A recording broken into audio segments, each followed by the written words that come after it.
شروع اللہ کے نام سے جو بڑا مہربان اور نہایت رحم کرنے والا ہے۔ السلام علیکم سامعین، میں طاہرہ ذیشان ہوں اور آپ دیکھ رہے ہیں ہمارا چینل حکایات و واقعات۔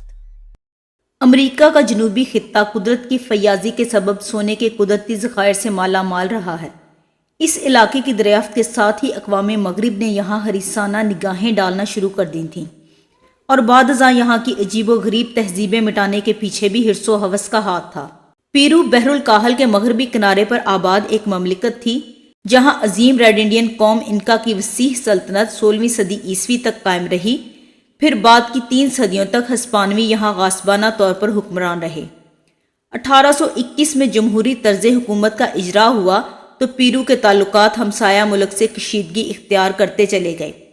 19ویں صدی کے ان ابتدائی ایام میں پیرو حکومت نے محسوس کیا کہ ہمسایہ ملک چلی ان پر چڑھائی کرنے والا ہے۔ چونکہ کمزور فوجی قوت کے بل پر چلی کو روکنا ان کے بس سے باہر تھا، لہٰذا خفیہ طور پر تمام قومی خزانہ جو سونے چاندی کی اینٹوں اور جواہرات سے مزین مجسموں پر مشتمل تھا، 5 بڑے بحری جہازوں میں لاد دیا گیا، اور جہازوں کو سمندر میں اس وقت تک گھومنے پھرنے کا حکم دیا گیا جب تک سرحدی کشیدگی کا خاتمہ نہ ہو جائے۔ لیکن بحری قزاقوں کو اس عظیم خزانے کی سنگن مل گئی اور انہوں نے 4 جہاز لوٹ لیے، جبکہ صرف سونے سے لدا 5واں جہاز انہیں غچہ دینے میں کامیاب ہو گیا۔ تھامسن نامی شخص اس جہاز کا کپتان تھا۔ وہ جہاز کو لے کر کوسٹاریکا سے 3 میل مغرب میں واقع ایک 4 میل لمبے بے نام جزیرے کی طرف نکل گیا۔ اس ویران اور پراسرار جزیرے کو اس نے کوکوس کا نام دیا اور اپنے ملک کی امانت کو وقتی طور پر محفوظ کرنے کے ارادے سے یہیں دفن کر دیا۔ اس کا ارادہ تھا کہ حالات سازگار ہوتے ہی خزانہ نکال کر پیرو واپس لے جائے گا، لیکن تقدیر نے اس سے بڑا کھیل کھیلا۔ کوکوس سے لوٹتے ہوئے اسے قزاقوں نے گھیر لیا اور واپس کوکوس لے آئے۔ پیرو کے ان فرزندوں پر طرح طرح کے ستم ڈھائے گئے، مگر انہوں نے خزانے کی بابت ایک حرف نہ کہا۔ ناچار قزاقوں نے انہیں آزاد کر دیا، مگر تھامسن کے ہاتھوں کی انگلیاں اور زبان کاٹ ڈالی تاکہ وہ کسی کو بھی خزانے کا پتہ زبانی یا تحریری طور پر بتانے سے معذور ہو جائے۔ یہ لوگ پیرو چلے آئے۔ تھامسن کے زخموں میں زہر پھیل گیا اور وہ ایڑیاں رگڑنے لگا۔ موت سے چند لمحے قبل وہ تڑپ کر اٹھا اور پیروں کی انگلیوں میں قلم پھنسا کر کاغذ پر کوکوس کا نقشہ بنا کر اس مقام کی نشاندہی کی جہاں خزانہ گاڑا گیا تھا، اور پھر دم توڑ دیا۔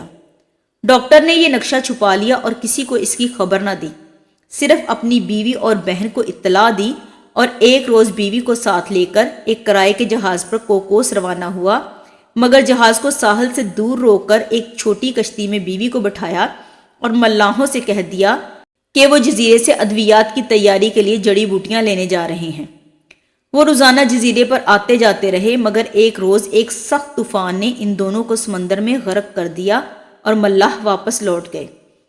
لالچی ڈاکٹر کی بہن نے ان کے مرنے کی خبر سن کر لوگوں کو اصل قصہ سنایا تو خزانے کے لالچ میں بہت سے لوگوں نے کوکوس کی راہ لی، مگر ہر کوئی ناکام ہوتا رہا۔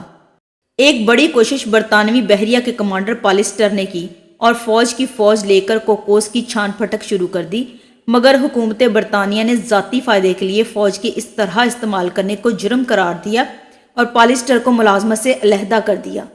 لیکن وہ پھر بھی چپکا نہ بیٹھا۔ 1899 میں ایک بحری جہاز خرید کر پھر کوکوس آ گیا اور تاحیات مٹی کھودتا رہا۔ 1924 میں مشہور کھلاڑی میلکم کیمبل کو خزانے کا شوق چرایا تو ایک ٹیم لے کر کوکوس چلا گیا اور کئی برس تک خزانے کے حصول کی ناکام جدوجہد کرتا رہا۔ آخرکار کوشش ترک کر دی۔ تب سے اب تک کروڑہا روپے مالیت کا سونا گھنے درختوں والے جزیرے کوکوس میں کہیں مدفون ہے اور منتظر ہے کہ کب کوئی اس کا سراغ لگاتا ہے۔ ایسی مزید ویڈیوز دیکھنے کے لیے ہمارے چینل کو سبسکرائب کریں تاکہ ہماری نئی ویڈیوز کی نوٹیفیکیشن آپ کو بر وقت ملتے رہیں۔ ملتے ہیں پھر کسی نئی ویڈیو کے ساتھ، تب تک کے لیے اللہ نگہبان۔